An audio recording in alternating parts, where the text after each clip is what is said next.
The first attempt. Just 4 months into her marriage, Queen Victoria and Prince Albert decided to enjoy a peaceful open carriage ride through Hyde Park. What could go wrong? Enter Edward Oxford, an 18-year-old barkeep with some seriously bad aim. It was June 10, 1840. Oxford fired his dueling pistol at the Queen when she was just 4 months pregnant.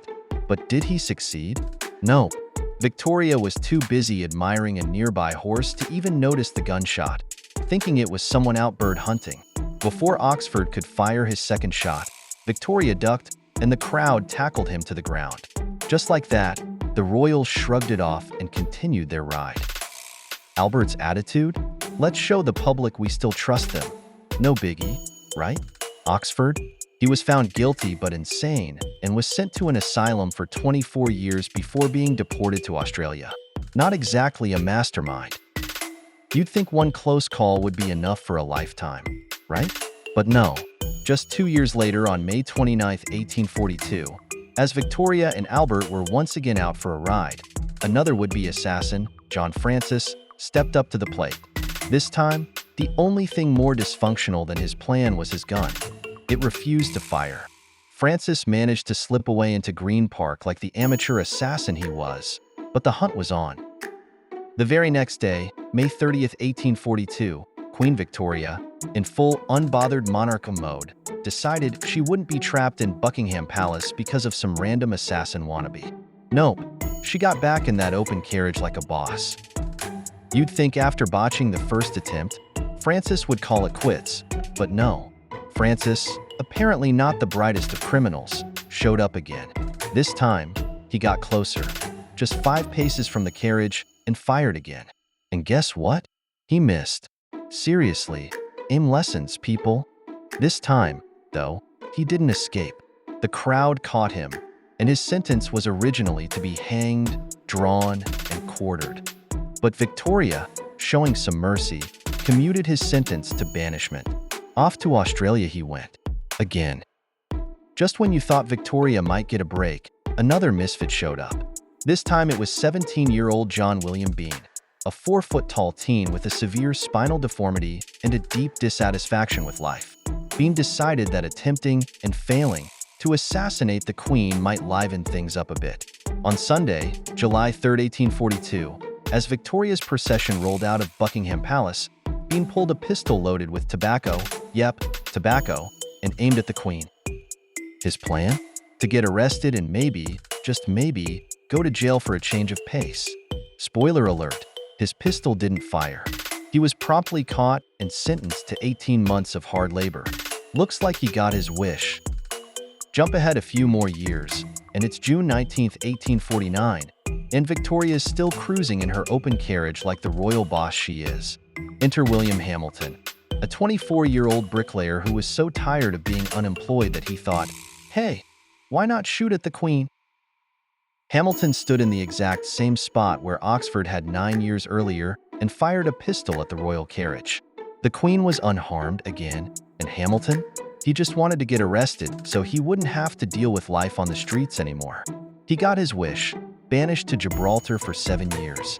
Another failed plot. This one was a little more dramatic. Robert Pate, a former British Army officer, had fallen into madness and was infamous around London for his erratic goose-stepping in Hyde Park.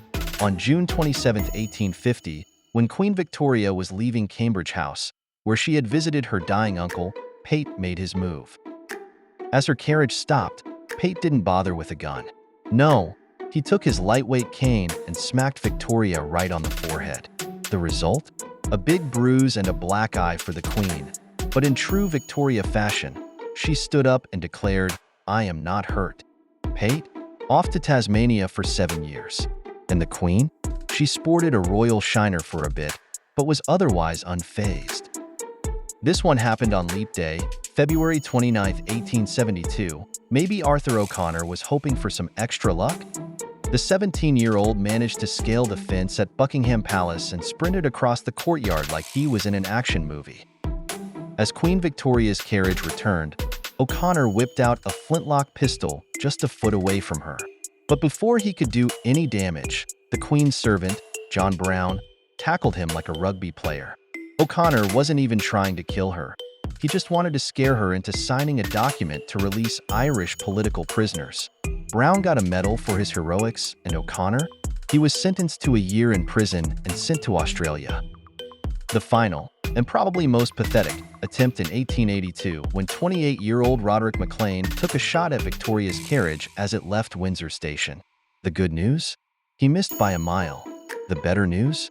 A group of schoolboys from Eton were nearby and, armed with nothing but umbrellas, gave MacLean a good thrashing before police could even arrive.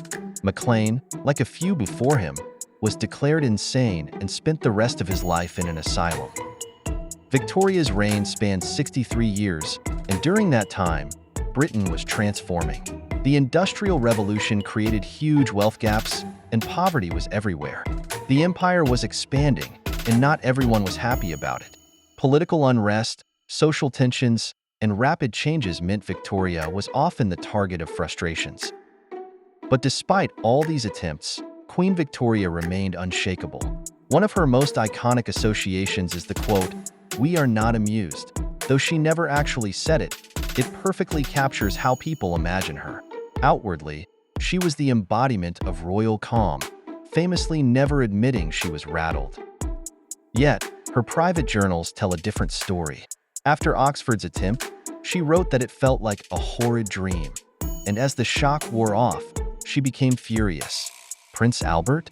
He was dreadfully shocked, and probably wished he could keep his wife safely locked away. But that's not who Victoria was. Every time, she showed up, carriage open, head held high, brave, resilient, and unflappable.